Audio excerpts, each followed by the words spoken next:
राष्ट्रीय राजधानी दिल्ली की पावनधरा वेस्ट ज्योति नगर, जहाँ हर कण जिन धर्म की तेजस्विता और भव्य आध्यात्मिक ऊर्जा से आलौकित है। इसी पुण्य भूमि के रामलीला मैदान में 10 दिसंबर 2025 को होने जा रहा है परम पूज्य आध्यात्मिक श्रमणी आर्यका रत्न श्री 105 पूर्णमती माता जी का भव्य मंगल प्रवेश। इसी उदयमान श्रद्धा प्रवाह को आगे बढ़ाते हुए 11 से 13 दिसंबर 2025 के मध्य गुरु माँ के पावन सानिध्य में आयोजित होगा रमोकार बीजाक्षर महामंडल विधान। साथ ही 14 दिसंबर 2025 को कलश यात्रा निकालने के साथ ही किया जाएगा कलशा एवं ध्वजारोहण समारोह का भव्य आयोजन। इसके उपरांत बेटियों के सर्वोच्च विकास एवं जैन कुल के संस्कार देने हेतु आयोजित किया जाएगा जैन बालिका संस्कार विधि समारोह। तो वहीं 15 दिसंबर 2025 को भगवान पार्श्वनाथ स्वामी का जन्म एवं तप कल्याणक महोत्सव मनाने के साथ साथ 108 कलशों से किया जाएगा श्री जी का भव्य अभिषेक। आप भी अपने परिवार एवं इष्ट मित्रों सहित इन भव्य कार्यक्रमों में सम्मिलित होकर सातिशय पुण्य का संचय करें। प्रसारण पुण्यार्जक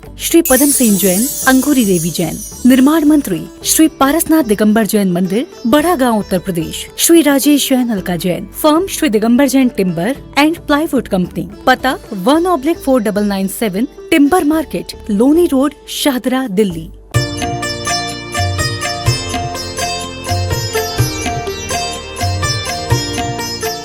आप मेरी माता हो, इस तरह से माता शब्द कह करके पुकारते हैं, वह रंभा हार जाती है और वह स्वयं ही शर्मिंदगी महसूस करती है और वापस नतमस्तक होकर के अर्जुन के चरणों में झुक जाती है और अपने स्वर्ग लोक में चली जाती है।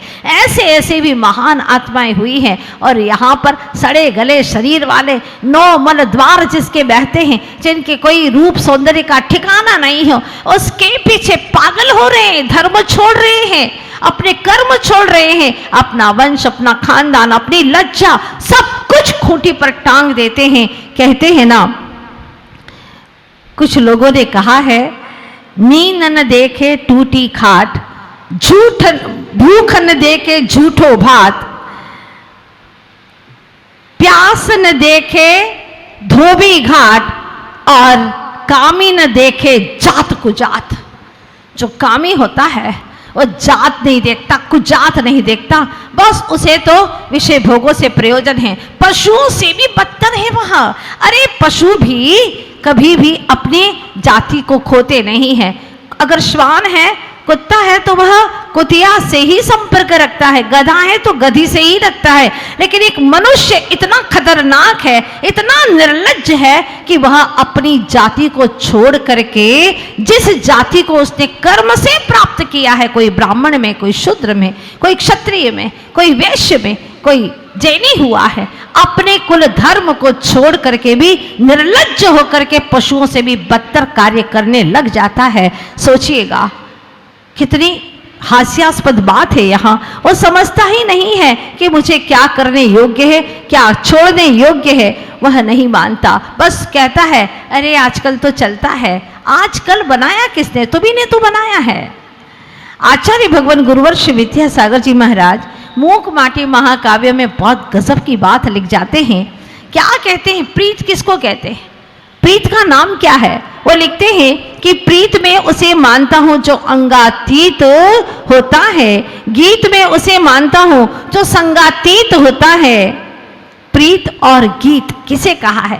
प्रीत का मतलब जो अंग से हो, शरीर से हो, वो प्रीत नहीं है। जो अंगातीत है, आत्मा से हो, आत्मा की गहराई से हो, उसके गुणों के प्रति अनुराग हो, इसका नाम है प्रीत। वही है हमारा सच्चा मीत। देह के प्रति अनुराग रखने वाले जब बुढ़ापे में शरीर गलने लग जाता है, झुलसने लग जाता है, झुर्रियां पड़ जाती हैं, तो उससे प्रेम नहीं करते, क्योंकि वह देह से प्रेम करते थे। लेकिन जो आत्मा से प्रेम करते हैं, चाहे वृद्ध हो, चाहे युवा हो, चाहे जवान हो, चाहे कैसे भी रूप में हो, उसको चाहते हैं, क्योंकि उन्हें मात्र आत्मा से प्रेम है।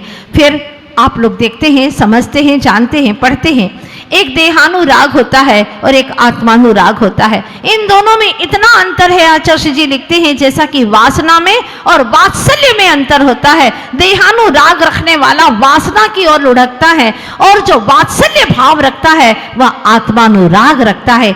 एक में वासना का विकार है तो एक में ब्रह्मचर्य का निखार है। इन दोनों में अंतर इतना है, एक आंख का दूध है, और एक गाय का दूध है, दोनों धवल हैं, दोनों दिखते समान हैं, पर एक अमृत है और दूसरा जहर है। देहानुराग और आत्मानुराग में अंतर कितना है? तो उदाहरण देते हैं कि जैसे शूर्पणखा ने भी राग किया था, लेकिन किससे राग किया था?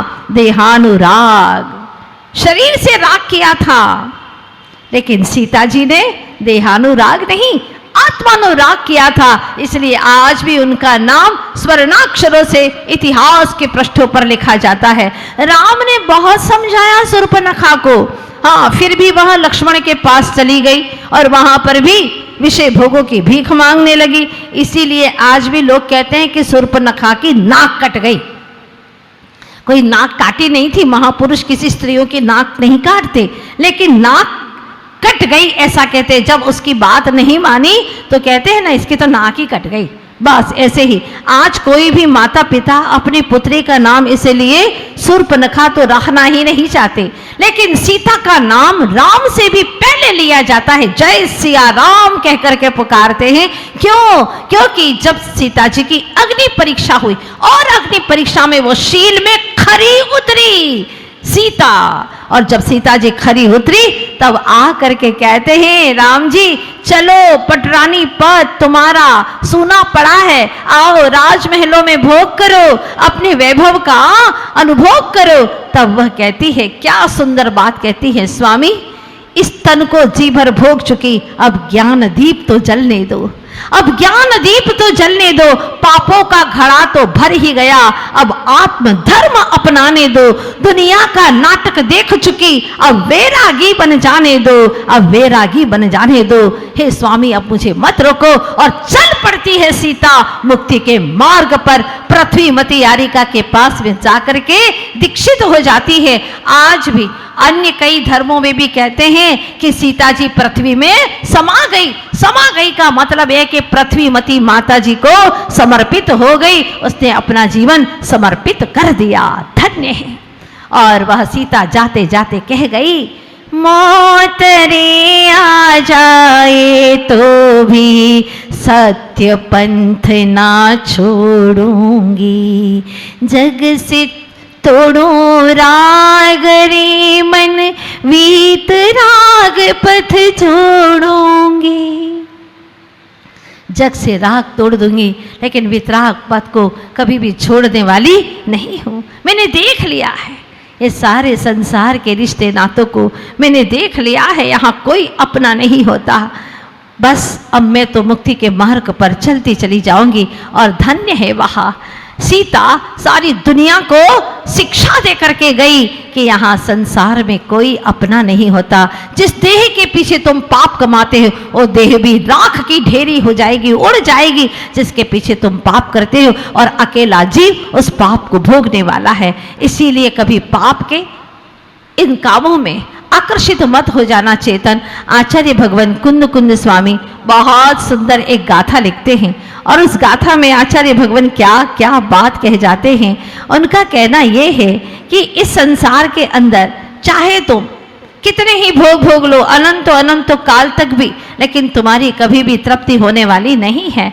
क्या लिखते हैं सोमेसार ग्रंथराज में, शुद्ध परिचिदानुभूता सर्वस्व काम भोग बंध कहा, सुवलंभो नवरिण सुलहो विहतस।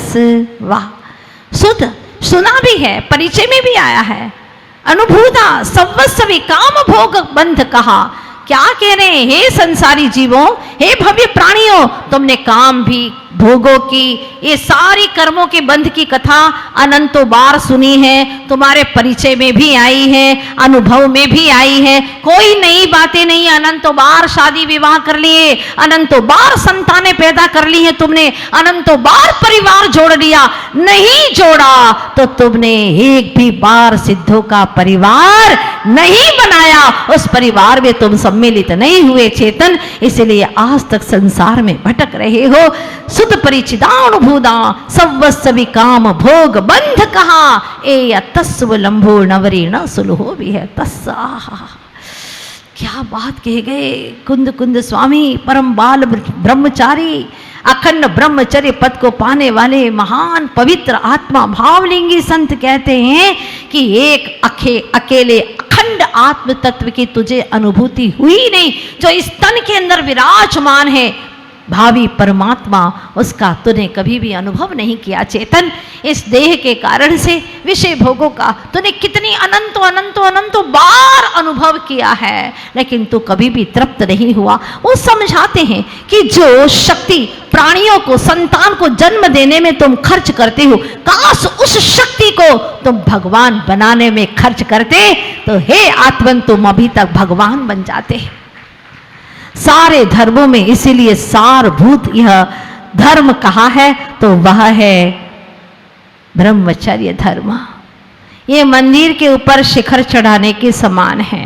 10 धर्मों में ब्रह्मचर्य, 10 धर्मों में ब्रह्मचर्य, सब में है सिरताज, आनंद भोग ही काज तब, निज ध्रुव का हो राज, निज ध्रुव का हो राज, निज आत्म का जहां राज चलता है। भोगों की ही तमन्ना है ना चेतन, तो आचार्य कहते हैं अपने चेतन का भोग कर, अपने चेतन का भोग कर, अपने ही चेतन में डूब जा। अगर तुझे किसी को देखने की ही तमन्ना है तो अपने अखंड आत्म प्रदेशी ध्रुव गायक सर्व सौंदर्यवान आत्म तत्व को देख ले, देख ले। उसी को निरख श्रृंगार करने की तमन्ना है तो कर ले अपने आत्म का श्रृंगार। हर का श्रृंगार करेगा तो खुद भी जाएगा, खुद भी भटक जाएगा और जो देखने वाला है वो भी भटक जाएगा। याद करो मां सीता की वो घटना को, जब सीता को रावण ने अपहरण कर लिया था, लेकर के जा रहा था, और जब घर से राम, सीता जी और लक्ष्मण जी निकले थे तब कहा गया था कि सारे राजसी वेश आभूषण निकाल के जाओ, लेकिन वशिष्ठ जी ने एक बात कही थी, नहीं, राजसी आभूषण उतारोगे नहीं, उन्हें लेकर के जाओगे, साथ में लेकर के जाओगे, पहन करके जाओगे। तब अन्य लोगों ने मजाक भी उड़ाया था, देखो देखो देखो वशिष्ठ जी ऐसे साधु होकर के भी और वह आभूषण पहनने की बात कर रहे। लेकिन गुरुओं का कहना बहुत गहरी बात होती है, बहुत ही भीतरी गहराई रहती है उनकी हर बात में। और जब सीता जी का अपहरण हुआ तब उन्होंने अपने एक एक आभूषणों को उतार करके फेंक दिया। जब फेंका और जटायु पक्षी के माध्यम से और देव के माध्यम से जब ये पता चला कि सीता जी का हरण हो गया है, और वह जो आभूषण देखते हैं एक एक आभूषण रामचंद्र जी हाथ में ले लेकर के लक्ष्मण जी से पूछते हैं, लक्ष्मण बताओ ये आभूषणों को तुम पहचानते हो? हाँ, ये तुम्हारी भाभी का है क्या? बोलो ना। ये बाजूबंद उनका है, ये चूड़ामणि उनका है क्या? ये अंगूठियां उनकी है क्या? अरे बोलते क्यों नहीं?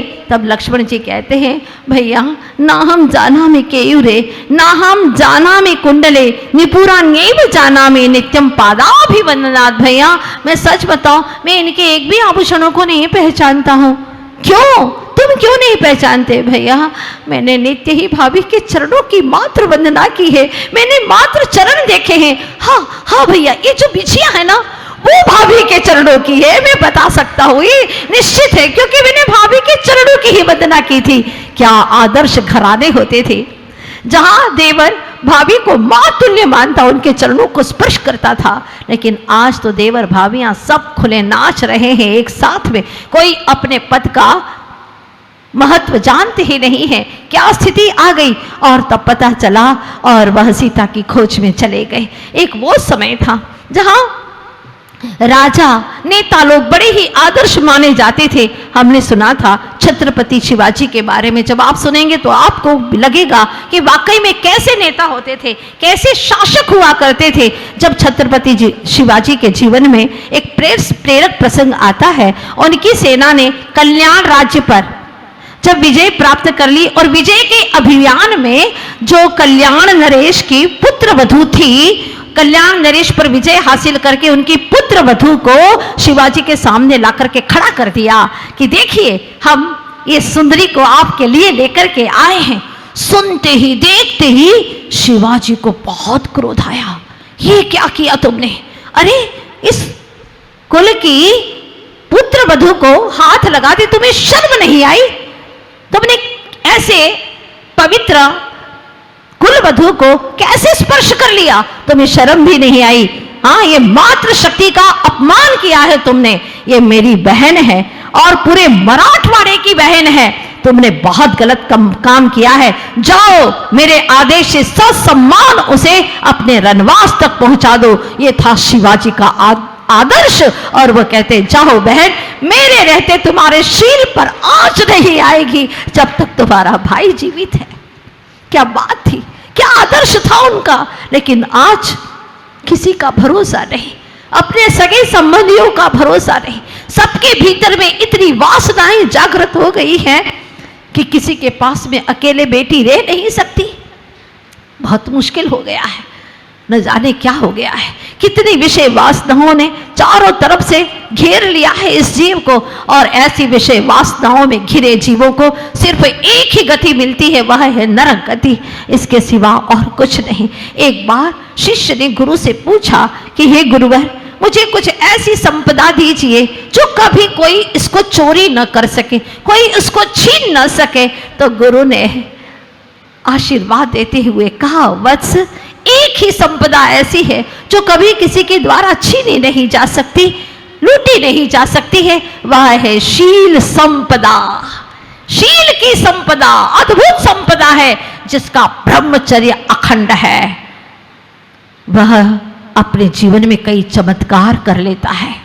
जिसका ब्रह्मचर्य अखंड है, उसके वचनों में सिद्धि होती है, उसमें एक अद्भुत ही आध्यात्मिक शक्ति होती है। और ग्रंथराज कहते हैं, ऐसी परम पवित्र आत्माएं ही शैलेश अवस्था को प्राप्त कर जाती हैं। अर्थात 13वें 14वें गुण स्थान में जो पूर्ण रूप से शील शिरोमणि होते हैं, उनको प्राप्त कर लेते हैं। उनके जीवन में अकृत्रिम सौंदर्य की प्राप्ति हो जाती है। कृत्रिम सौंदर्य तो आज ब्यूटी पार्लर पर बहुत लोग निखारने के लिए चले जाते हैं, लेकिन उनके पास में अकृत्रिम सौंदर्य होता है, क्योंकि वो जानते हैं